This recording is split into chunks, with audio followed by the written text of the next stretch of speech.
the Old West didn't end with a gunfight.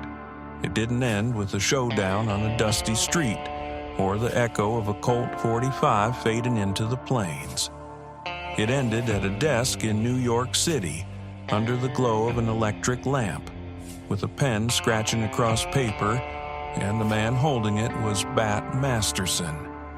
In this final episode, we follow Bat into the last great reinvention of his life, from frontier lawman to the bright, roaring world of prize fighting, from the gambling halls of Denver to the marble hotels of Manhattan, from the chaos of the sporting life to the newsroom where he wrote his final words. This is the story of a man who refused to be trapped in his own legend. A man who outlived the frontier, outlasted his enemies, and carried the memory of a vanished world into the modern age. And, in the end, he left us with a question that still lingers today. How do we remember a man who lived long enough to become a myth? Today, we close the book on Bat Masterson, gunfighter, gambler, lawman, writer, the last of his kind. This is episode 10 of Steel and Silk, the life of Bat Masterson.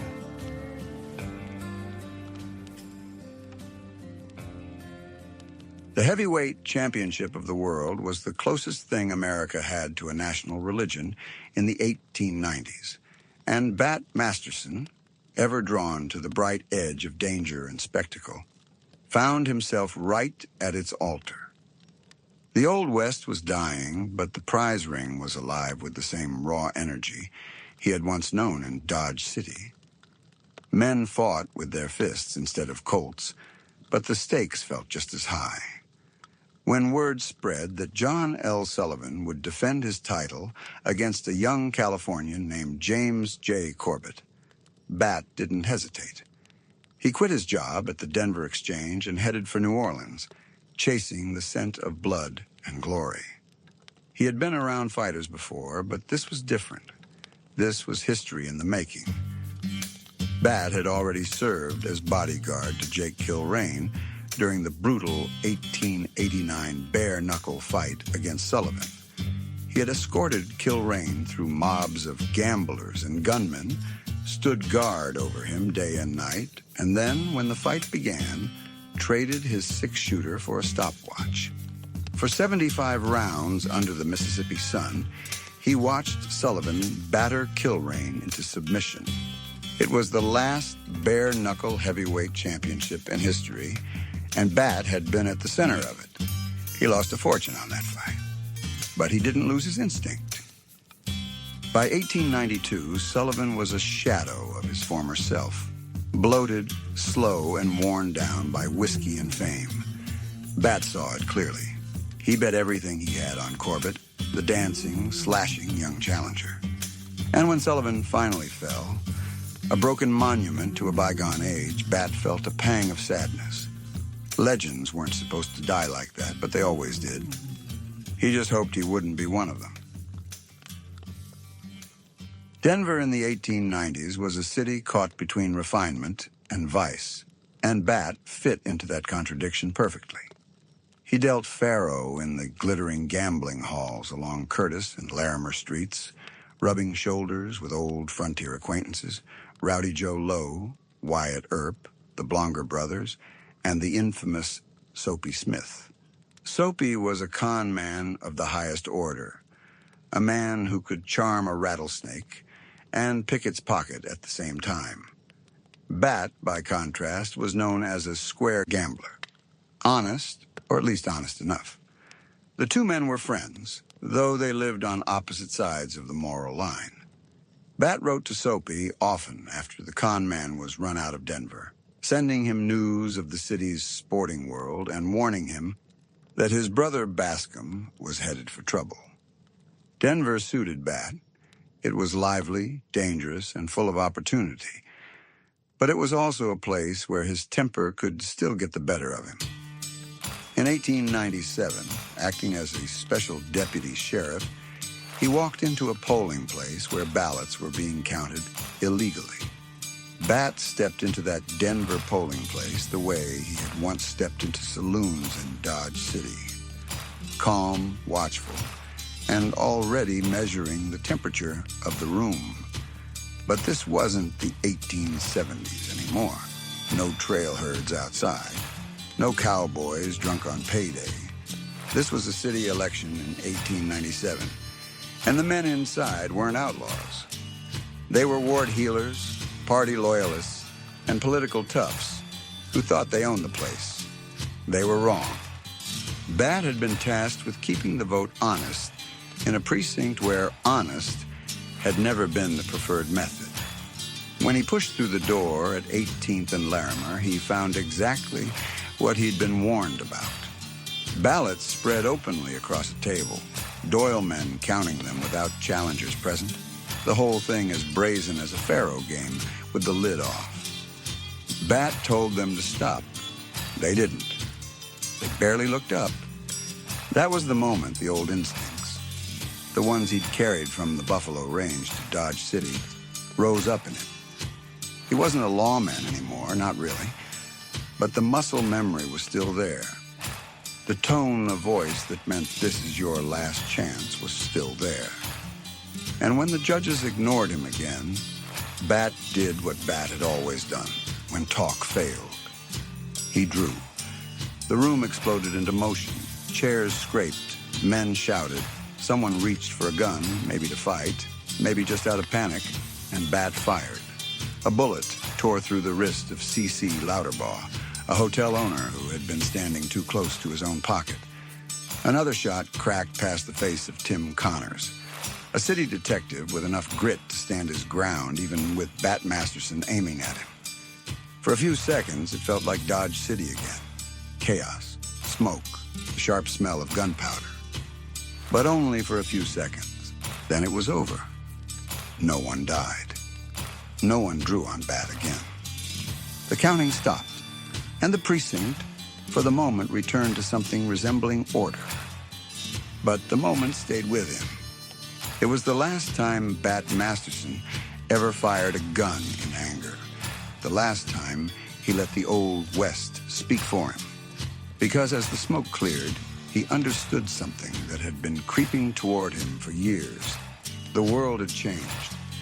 The men who won power now didn't do it with Colts on their hips. They did it with influence, alliances, newspapers, and money. Gunfighters were relics. Operators were the future. And Bat, sharp-eyed, adaptable, unwilling to be left behind, began shifting his weight toward that new world. He didn't need a six-shooter to command a room anymore. He needed connections. He needed reputation. He needed the kind of authority that came from being indispensable, not dangerous. That polling place gunfight wasn't just the end of Bat's gunfighting days. It was the moment he realized that survival in the modern age required a different kind of weapon. And he was already learning how to use it. In 1895, Bat received a telegram that must have made him smile. The telegram would have hit Bat like a spark on dry prairie grass. George Gould, railroad heir, millionaire many times over, a man whose name carried the weight of an empire, was asking for him. Not a detective, not a Pinkerton, not some polished New York bodyguard in a tailored coat. He wanted a frontier gunman. He wanted Bat Masterson. New York's chief of police had put it plainly. They needed a sure shot, a quick shot, and one who could be counted on not to hit the wrong person. That description fit Bat the way a holster fits a Colt. For 20 years, he'd made a reputation out of staying cool when other men panicked. Now that reputation had reached all the way to Manhattan. When Bat stepped off the train in New York, he might as well have stepped into another universe. The city was a world of marble hotels, private clubs, and fortunes so large they made the cattle barons of Kansas look like penny gamblers. Gould welcomed him not as hired muscle, but almost as a guest, an equal, or at least a curiosity worth indulging. Bat adapted instantly. Gould handed him $5,000, $5,000 to play the horses at Gravesend. It was more money than most men saw in a year, and Bat treated it the way he treated everything, boldly. He won nearly all of it in a single afternoon, then lost it back with the same gambler's shrug he'd given in Dodge City. Easy come, easy go. He fished with the Gould family on their private yacht. The salt wind in his face instead of the dust of the plains. He dined in rooms lit by chandeliers instead of kerosene lamps. He wrote letters back to Denver full of breezy confidence, telling friends he didn't miss the thin Colorado air one bit. For the first time, Bat saw a life where danger wasn't the price of admission, where influence, wealth, and connections mattered more than a fast draw. For a moment, it looked like he had found his next great reinvention.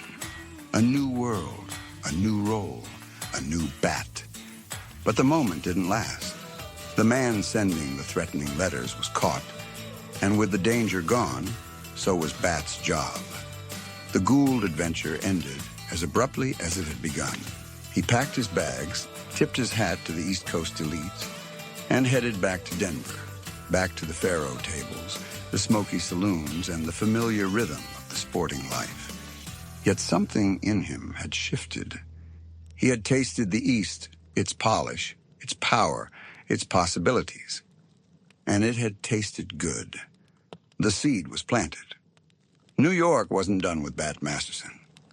And deep down, Bat knew he wasn't done with New York either. Bat's life was never far from chaos, and the 1896 heavyweight fight between Peter Marr and Bob Fitzsimmons proved it. Prizefighting was illegal in Texas, but promoter Dan Stewart was determined to stage the bout anyway.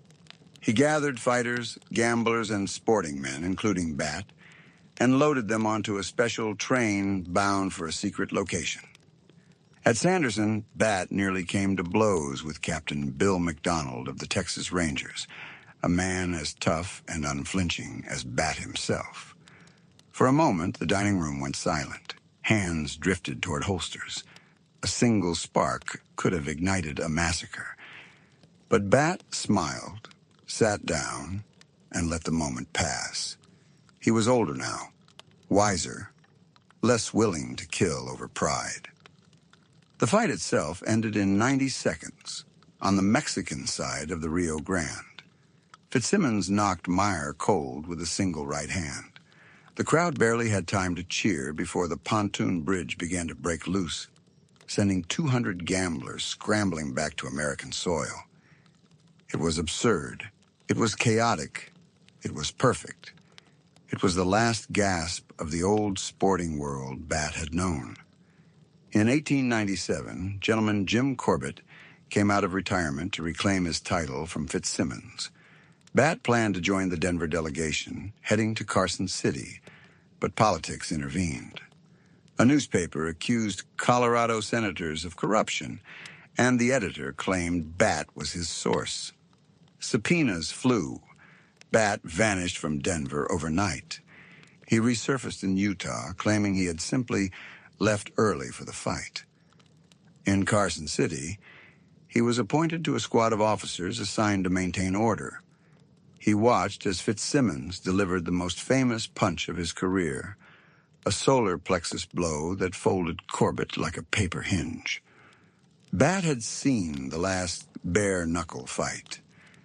Now he had seen the birth of the modern ring. He had witnessed the end of one era and the beginning of another.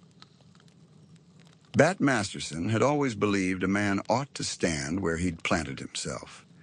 For more than a decade, that place had been Denver, 1825 Curtis Street, a modest address for a man whose legend stretched from the Canadian River to the Arkansas, from Dodge City to the boom towns of Colorado. He kept that residence through all his wanderings, all his schemes, all his drifting. It was his anchor, his legal home, the place that made him a voter and a citizen. And Bat took voting seriously. Politics to him was just another arena where nerve, loyalty, and a willingness to wade into the fray separated the men from the boys. But in the spring of 1902, the political battleground had changed. Denver's women, organized, determined, and unafraid, were pushing to elect one of their own to the municipal school board. Bat, a conservative old-timer to the bone, didn't like it one bit. As the manuscript puts it, he felt at a disadvantage when faced with adversaries in skirts. His inherent sense of chivalry prevented him from attacking ladies with the gusto he had displayed in election contests back in Kansas. Still, he intended to vote, and on the morning of May 5th, he strolled toward the polling place at 18th and Larimer, ready to cast his ballot against the female candidate. He never got the chance. The precinct was notorious for repeaters, voters who appeared early and often, and a group of women had stationed themselves at the entrance to challenge suspicious ballots. When Bat approached, one of them pointed at him and declared, "I challenge that vote." Bat, stunned, tried to reason with her. He explained he'd lived in Denver for 15 years, 9 in the same house. But before he could finish, she swung her umbrella and cracked him across the neck. That was it. That was the moment the ground shifted beneath him. As Bat later told a friend, "That was enough for me. I decided it was time to dig out for Chicago." But according to other accounts, Bat didn't leave quietly. William McLeod Rain, drawing from a manuscript by Denver's district attorney, Harry Lindsley, described a far more dramatic scene. Bat storming through Denver's saloons, six-shooter on his hip, blood in his eye, furious at being struck and publicly humiliated. Chief of Police Hamilton Armstrong was terrified. As Lindsley recalled, Armstrong confessed, "He's on a rampage. I hate to give the job to any of my boys because 2 or 3 of them are likely to get killed." It took a call from Cripple Creek and the reluctant intervention of Jim Marshall, a lawman who had once stood shoulder to shoulder with Bat in Kansas, to calm the situation. Marshall agreed to escort Bat out of Denver, not as a prisoner, but as an old comrade doing what needed to be done. And so Bat Masterson boarded the 4 o'clock Burlington eastbound, leaving Denver behind for the last time.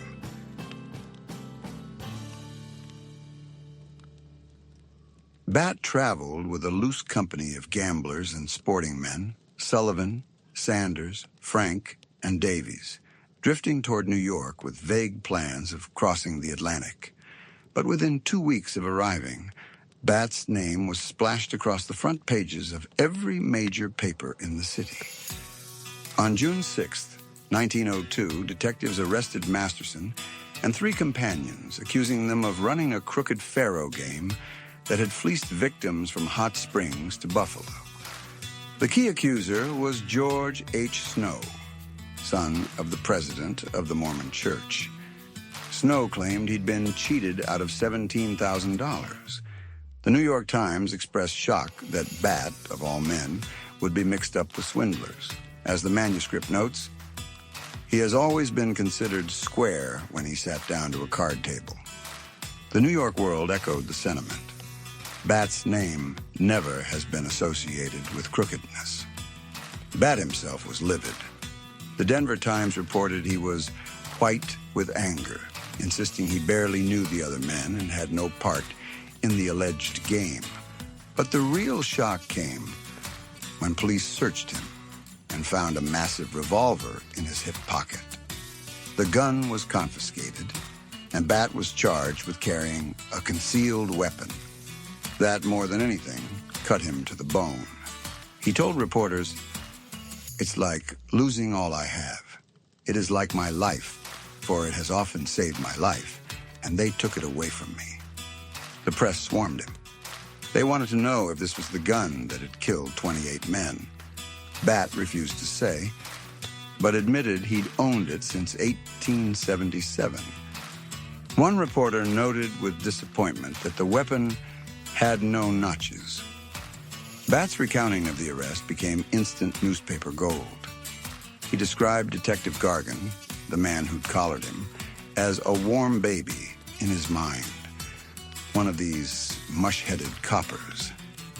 He told the story with his trademark acid humor. He'd been walking up Columbus Avenue, peeling an orange, when he stopped for a shoe shine. Then he bumped into Sullivan, an old friend. Moments later, officers slugged Sullivan, knocked him into the gutter, and dragged him into a saloon. Bat, confused, followed, only to be arrested himself. He thought Sullivan must have committed some terrible crime. Sullivan thought the same of him. Neither had any idea what was happening. Then Bat saw Snow at headquarters and thought, "Gee, the big slob has been pinched too. I wonder what he has been doing." Only then did he learn Snow had accused him. When Bat confronted him, Snow replied, "I don't know you at all, sir." Bat shot back, "Well, you ought to know me, for you've caused my arrest." But within days, Snow began to hedge. Reports noted he was not entirely certain Bat had been involved. By the time the hearing arrived, Snow didn't even show up. The case was dismissed. Bat paid a $10 fine for the concealed weapon and asked the court if he could keep the gun as a souvenir. The judge refused. New York loved the story. A real gun-toting bad man from the West, arrested on its streets, it was irresistible. Papers dredged up every tale they could find, true or not. Reporters hunted down old acquaintances from Dodge and Trinidad, hoping for blood and thunder anecdotes. But Bat's friends focused on defending his honor. William Pinkerton, the famed detective, told reporters, "I have known Bat for 20 years. I have never heard the faintest whisper that he was not absolutely honest." Bat wasn't satisfied with the dismissal. He sued Snow for $10,000 for injury to his good name. The New York Tribune wrote, "Vindication was not sufficient for Masterson. He objects to the charge that he is not a square gambler." Snow fled the city. Bat never collected a dime. But the episode changed him. The dream of going to England evaporated. Instead, he stayed in New York, drawn into the city's sporting world, refereeing prize fights, holding stakes, haunting racetracks. He was a good judge of horseflesh, but boxing remained his abiding passion. And then, in early 1903, fate handed him the final reinvention of his life. The Morning Telegraph was a strange, lively paper, part sports sheet, part theatrical chronicle, part gossip mill. When new management took over, William Eugene Lewis became managing editor.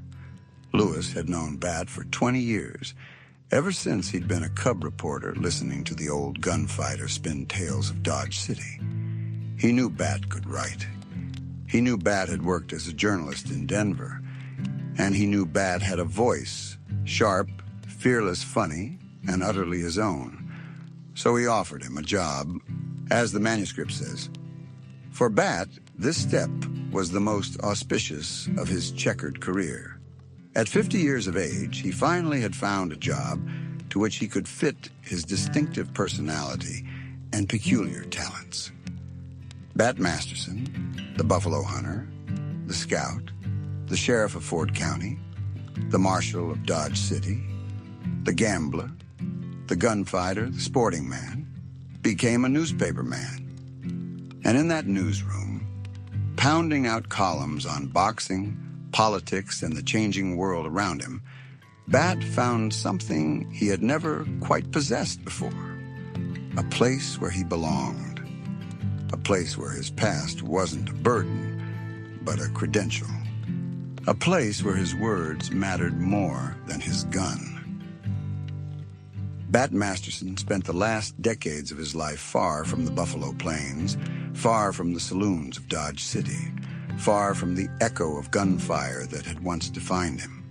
And yet, in those final years, on the crowded streets of Manhattan, in the smoky rooms of Broadway bars, in the newsroom of a 5-cent newspaper, he remained unmistakably himself. Sharp-eyed, stubborn, funny, combative, loyal, and utterly unwilling to let the world forget who he had been. When Bat walked into the newsroom of the Morning Telegraph, he found a place as unruly and colorful as any frontier saloon. The paper was proud of its eccentricity. In 1904, the American Newspaper Directory called it a unique publication in every respect, the brightest and the breeziest published this side of Paris. It catered to gamblers, theater people, sportsmen, and the wealthy. It cost 5 cents when other papers cost 2. Later, when others rose to 3, the Telegraph jumped to 10. It was a paper for people who liked to spend money, and Bat fit right in. The newsroom itself was chaos. Poker games sprawled across the copy desk. Chorus girls wandered in and out. Editors wrote their pieces between hands of cards. Everybody wrote editorials, one reporter remembered. The Telegraph had no policy about anything except that it was against reformers. Bat thrived in that atmosphere. William E. Lewis, the editor, gave him free rein.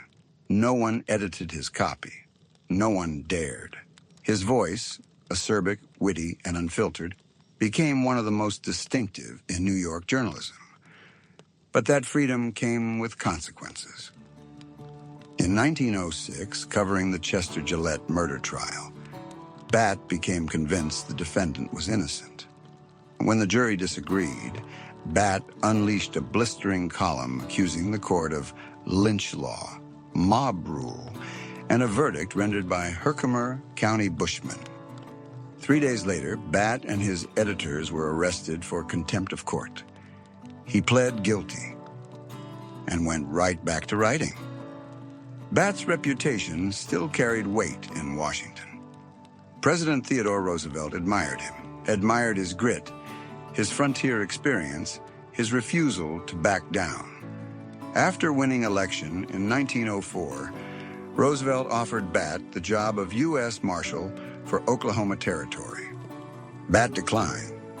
The official story, told by Alfred Henry Lewis, was that Bat feared young gunfighters would challenge him, forcing him to kill some drunken boy once a year. But the truth was simpler. Bat liked New York. He liked the Telegraph. He liked the life he'd built. For the first time, he had a roots. He did accept a lesser appointment, Deputy U.S. Marshal for the Southern District of New York. It paid $2,000 a year and never interfered with his writing. He held the job until 1909, when a new administration swept him out. Roosevelt invited him to the White House several times. On one visit, the president insisted Bat attend a formal reception. Bat agreed, then panicked. A friend loaned him evening clothes.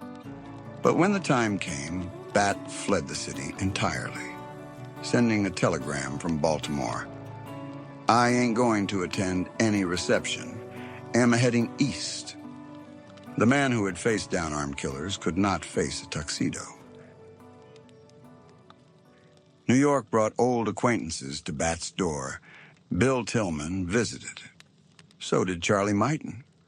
Bat helped them secure film rights to the Dempsey-Carpentier fight. He met the son of George Hinkle, a man he'd once feuded with in Kansas. When the young cowboy proudly announced that his father had defeated Bat for sheriff, Bat shot back, "Which one of his women was your mother?" But he softened, invited the boy to dinner, took him around Broadway, shared drinks and stories. Yet the West still stirred bitterness in him. One night, Hinkle asked if Bat ever longed to return. "Hell no," Bat snapped. "I never want to see the West or any of them again. To hell with everybody in the West." Denver especially drew his ire. When young reporter Gene Fowler introduced himself as being from Denver, Bat growled, "Denver can go to hell." Some wounds never healed. Bat's last physical altercations were fought not with pistols, but with fists. In 1906, a braggart named Colonel Dick Plunkett arrived in New York claiming Bat was a fraud. Bat confronted him in the Waldorf Astoria. Plunkett's companion, a Texas editor named Dinklesheet, punched Bat in the face. Bat knocked him flat. Someone shouted that Bat was drawing a gun. Patrons fled. Police escorted Bat out. Later, a reporter asked to see the weapon that caused such panic. Bat reached into his pocket and produced a pack of cigarettes. A year later, he brawled under the grandstand at Belmont Park with a rival sports editor. Witnesses said Bat landed 3 good licks. Even in his 60s, he could still fight. Bat's writing matured. He contributed to Human Life magazine, penning profiles of gunfighters he had known, Ben Thompson, Wyatt Earp, Luke Short, Doc Holliday, Bill Tillman, Buffalo Bill. He downplayed his own role, sidestepping his own legend. His regular Telegraph column, Masterson's views on timely topics, mixed boxing commentary with sharp observations on life, politics, and human nature. He was funny, furious, insightful, and unafraid. And when he smelled corruption in the boxing world, he attacked it with the same ferocity he once used against outlaws. In 1911, he exposed a fixed fight between Carl Morris and Jim Flynn. When Morris's manager accused Bat of being a back shooting killer, Bat sued and won $3,500 in damages. Generals who had served with him decades earlier testified to his honor. It was one more vindication in a life full of them. In 1910, covering the Johnson-Jeffries fight in Reno, Bat passed through Kansas. He stepped off the train in Dodge City for the first time in decades. He walked Front Street, saw the old jail still scarred by bullets, saw the site of the Lady Gay Saloon where his brother Ed had died, saw the tracks he and Ed had once graded, the place where he had stacked buffalo hides 10 feet high. He wrote later of the transformation he saw: trees, orchards, fields of wheat and alfalfa, where once there had been only prairie. The idea that the plains of western Kansas could ever be made fertile was something I had never dreamed of. The past stirred in him, but he did not linger. But why dwell further on the subject? They are now but memories. Bat admired the early Western film star William S. Hart, calling him that clever impersonator of Western characters. Hart, in turn, revered Bat.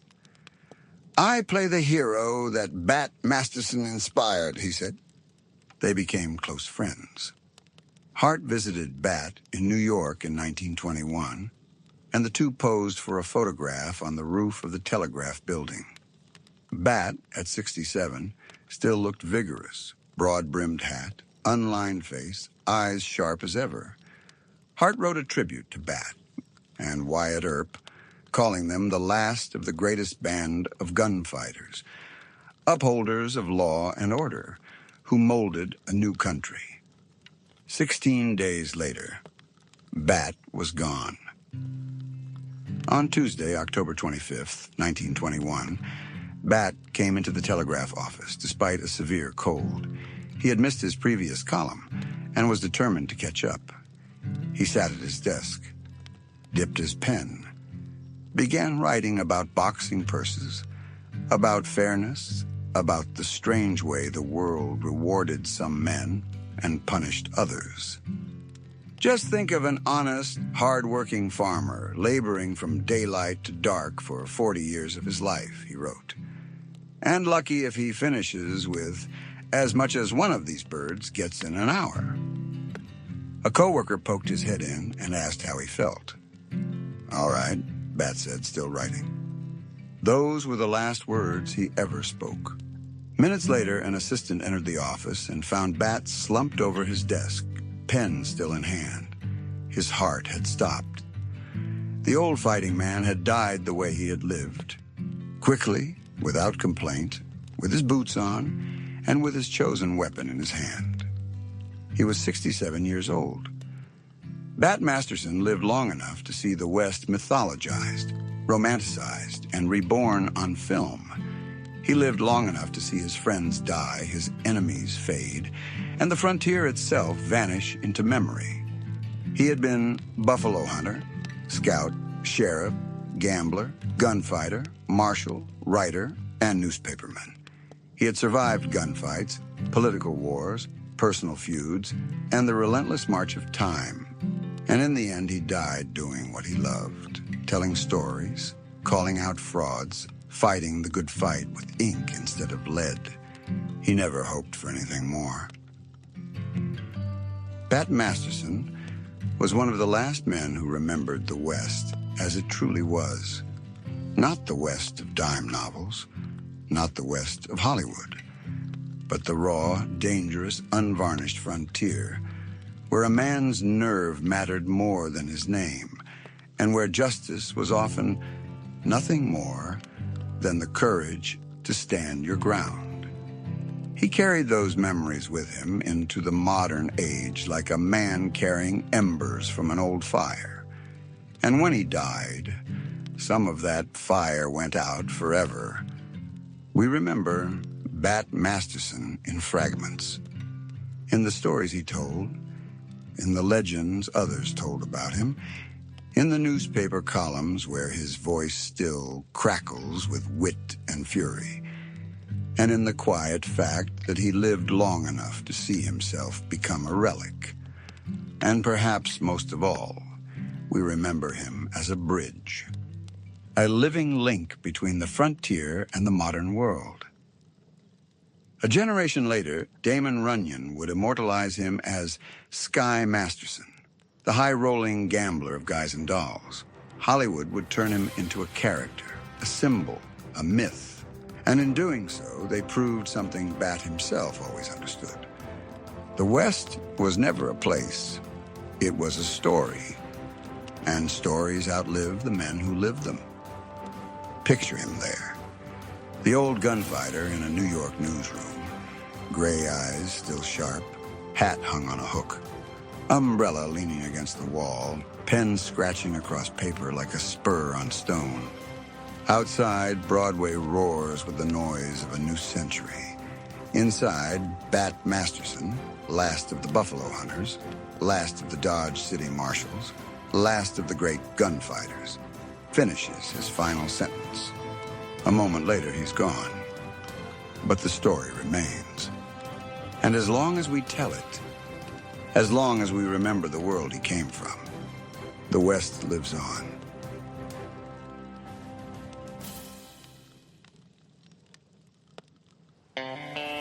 Bat Masterson spent his final years a world away from Dodge City, yet the frontier never stopped echoing through him. He moved from faro tables to prize fights, from Denver saloons to New York newsrooms, carrying the grit of the Old West into a century that no longer knew what to do with men like him. He adapted, he evolved, but he never surrendered the code that shaped him: loyalty, nerve, and a refusal to back down from the truth, no matter who it angered. And when his story finally closed, it did so with a pen in his hand, not a gun. A fitting end for a man who had spent a lifetime rewriting his own legend. Here at Chronicles of the Old West, we follow these lives where they actually lived, through courthouse records, frontier newspapers, and the fading recollections of those who rode beside them. If this journey brought Bat Masterson's world to life, we'd be grateful if you'd share it. Leave a rating, a review, or tell someone who still believes history should be felt, not forgotten. Bat Masterson's trail may end here, but the world he came from still lives on in the stories we keep alive. Thank you for joining us for Steel and Silk, The Life of Bat Masterson. This has been Chronicles of the Old West. We look forward to you joining for more stories of the men and women who made the West come alive.